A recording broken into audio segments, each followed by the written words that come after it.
Au cœur de l'est de la France s'étend le massif vosgien.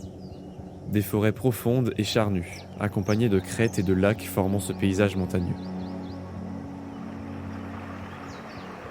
Il y est tout aussi riche par sa faune et sa flore. Des cerfs, des chevreuils, des chamois, des sangliers et tant d'autres y ont trouvé refuge. Parmi eux, une espèce a attiré notre attention, le renard. Insaisissable, furtif, élégant, tant de superlatifs pour qualifier ce mammifère rayonnant. Nous nous sommes donné 2 semaines pour partir à sa recherche, le comprendre, l'observer, mais surtout patienter. Longtemps, jusqu'à l'obtention d'un cliché, capturer l'instant où le renard roux se révèle à nous.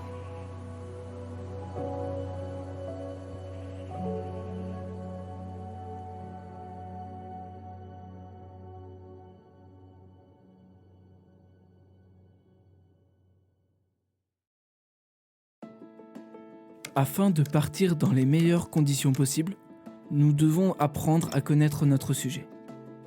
Nous nous sommes documentés sur le comportement et le mode de vie du renard grâce à notre meilleur ami, Internet.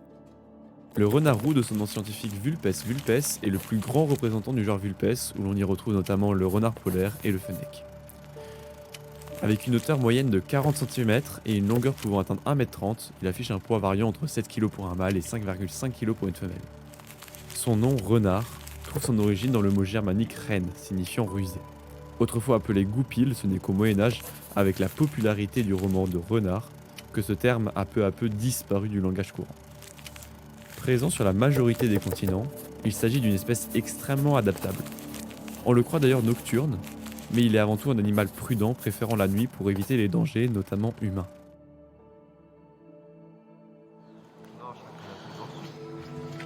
Désormais plus familiers avec notre sujet, nous partons en quête de ces traces, explorant les vastes forêts vosgiennes.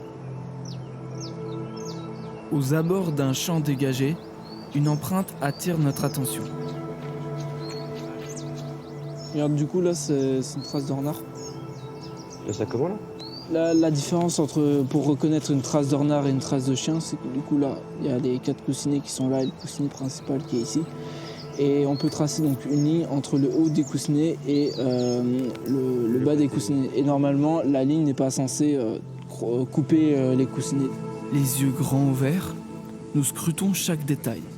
Empreintes, déjections, restes de repas, autant d'indices que le renard pourrait avoir laissés derrière lui.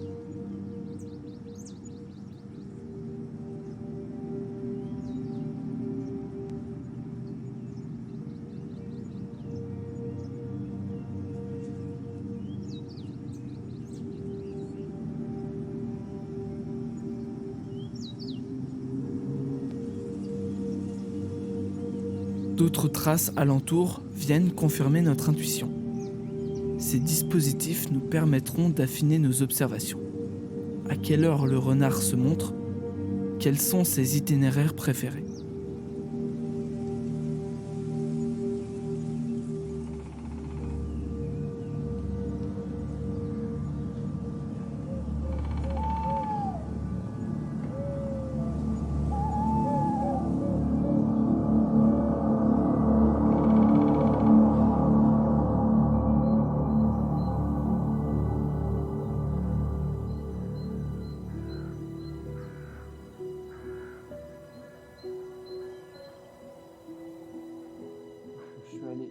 Ce travail sur le terrain nous permet de quadriller au mieux notre environnement afin de savoir où notre affût sera le plus prolifique.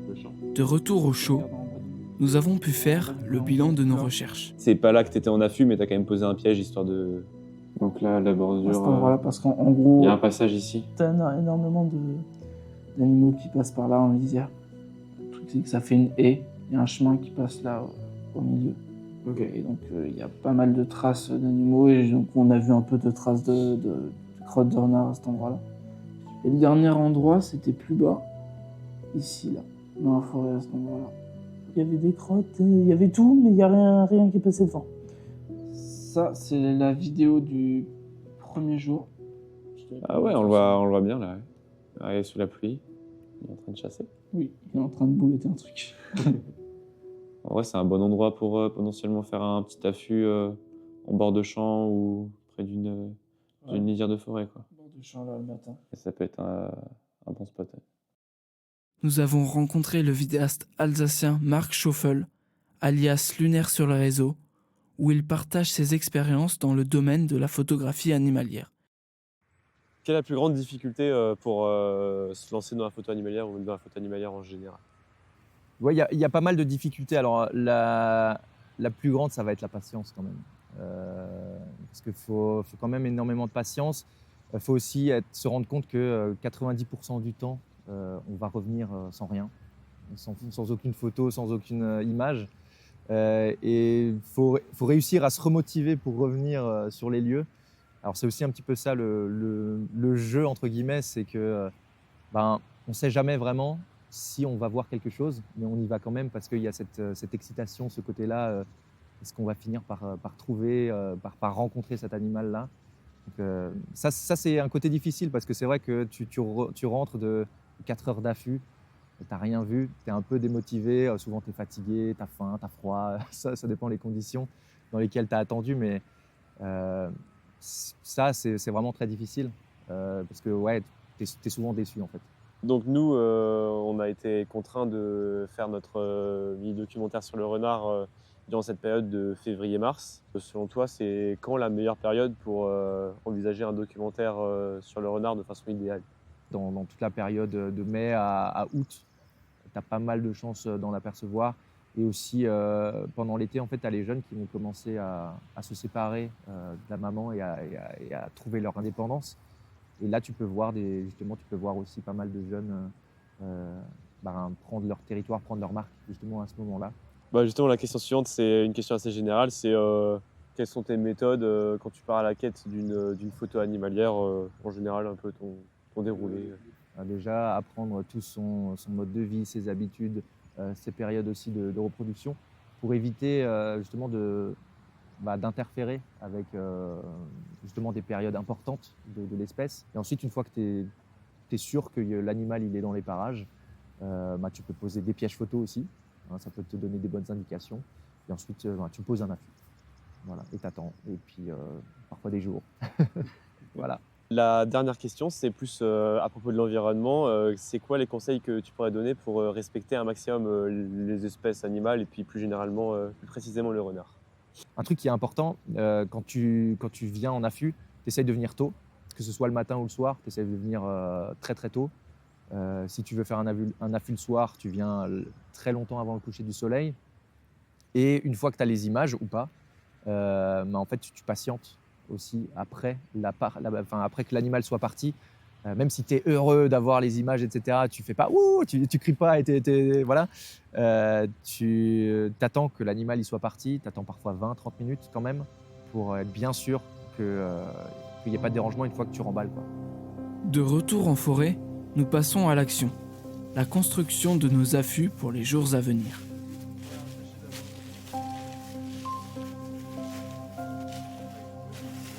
Ficelles, filets, branches et feuillages nous servent à concevoir des cachettes rudimentaires, mais efficaces, se fondant parfaitement dans le décor.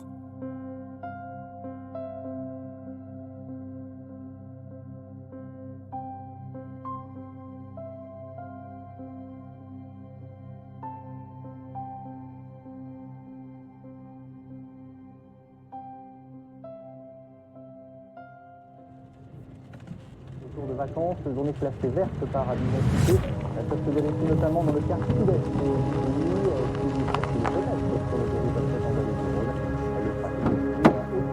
C'est à ce moment-là que la véritable partie commence. Nous nous sommes séparés afin de partir en embuscade sur les points repérés plus tôt.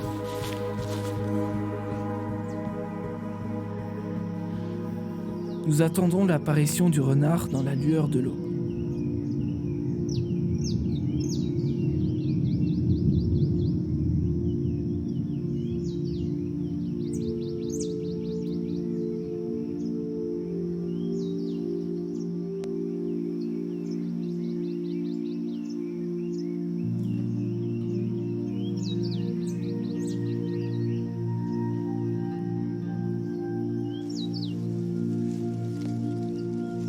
Ces matinées nous auront fait rencontrer des biches, des lièvres ou encore des chevreuils. Le renard, quant à lui, se fait toujours discret.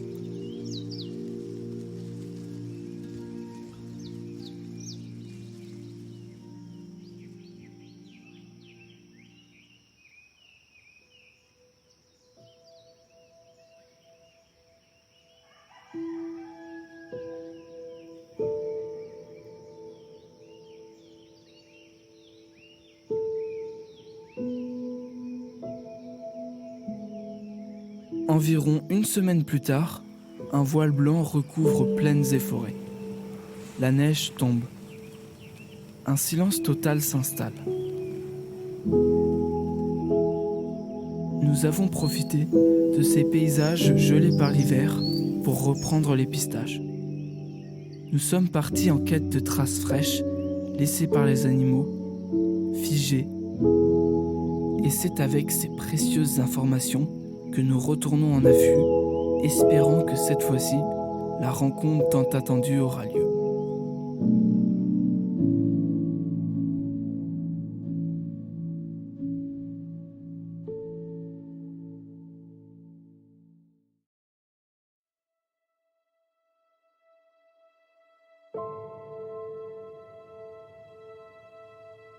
Notre attente sur le terrain se révèle longue. Malgré les tentatives répétées, notre objectif n'est toujours pas atteint. Cela nous a amenés à échanger avec le président de l'association des chasseurs de Liezé, Bernard Guida. Vous êtes président de chasseurs de Liezé. Oui. Donc là, on va parler plus spécifiquement du renard. Est-ce que déjà vous avez un peu une idée globale de la population qu'il pourrait y avoir sur la commune de Liezé, du nombre de renards? Sur la commune de Liezé, il y a pas une estimation comme ça, il y a 25 renards. 25 renards, à peu près, quoi. Parce que je sais que la société de chasse fait des fois des repérages, on vous voit des fois avec des voitures. Donc c'est à ce moment-là que vous estimez le nombre d'animaux. Mais disons, on ne peut pas se baser sur un comptage. C'est pourquoi on le fait 2 fois par an, à 8 jours d'intervalle, toujours à la même époque, toujours à la même heure et toujours le même circuit. Et puis on fait une moyenne de ça. Oui, les comptages, c'est très intéressant. Ça fait plus de 20 ans que je m'occupe de ça. Et au fil des années, on fait une moyenne, on fait un graphique. Et ben, ça parle, c'est juste quand même, quoi. Et c'est quoi l'évolution de ce graphique? Eh ben, ça dépend. Le renard est depuis 4-5 ans qu'il y a la gale. Ben, ça parle, hein. De moyenne, on voit 6, 8 renards, enfin, en dessous 10 renards. Alors qu'on n'aurait jamais pensé ça il y a une dizaine d'années, il y a une quinzaine d'années. C'est comme toute maladie, elle était en plaine, nous, nos renards étaient fins beaux et il y en avait beaucoup. Et puis, comme toute maladie, ben, ça a progressé, puis c'est venu jusqu'ici. Ah, mais ils en meurent. Mmh. Ah oui, ils en meurent. Et c'est très contagieux. Alors, de terrier en terrier, ils passent à la même place et tout. Et c'est vraiment spécifique vraiment ici, dans le coin de Liezé, ou ça s'étend sur tout le massif? Ah non, non, c'est partout, hein. Je dirais tout l'est de la France, c'est sûr. Oui, oui. Mais il ne faut pas s'inquiéter, hein. Maître Goupil, il se refera de santé, ça c'est sûr. Quand il y a surpopulation de renards, enfin surpopulation, entre guillemets, les nichées sont moins importantes. Ils vont faire 2-3 petits. Il y a de l'autorégulation naturelle qui se fait. Oui, mais ça va jusque-là. Et si il en manque, là, ils vont faire des grosses nichées. 5-6 peut-être. Donc en ce moment, il y a des grosses nichées. Normalement, oui. Si ce que je dis est vrai, normalement, oui, elle devrait faire des nichées plus nombreuses.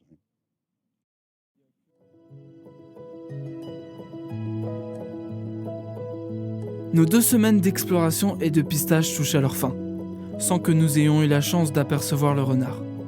C'est ainsi Dans la photographie animalière, chaque sortie est une aventure. Mais toutes ne garantissent pas la rencontre. Toutefois, cette quête nous a offert des instants inoubliables en compagnie d'autres habitants de la forêt.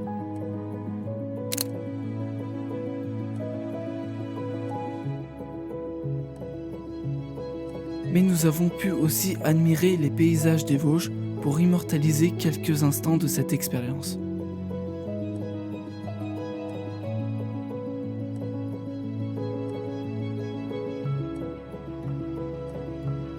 Notre chasse ne s'arrête pas là.